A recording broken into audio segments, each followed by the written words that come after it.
How to play Roblox with Xbox controller on iPhone. Let's get started.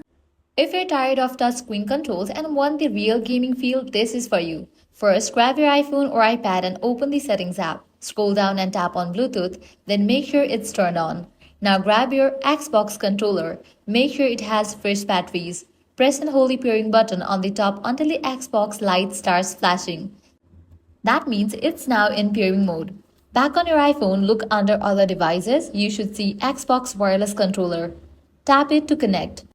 You will see a message asking to pair. Tap pair, and once connected, the flashing light will stop. It should now say connected under My Devices.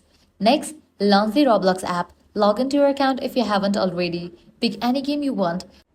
Tap play and the game will launch. Once you're in the game, your Xbox controller should now work seamlessly. Use the left stick to move, A to jump, triggers to interact depending on the game. Not all Roblox games support controllers, but most hobby, adventure, and action games do. And that's it. You are now gaming on Roblox with your Xbox controller on iPhone or iPad. If this guide helped you out, do not forget to like, share, and subscribe.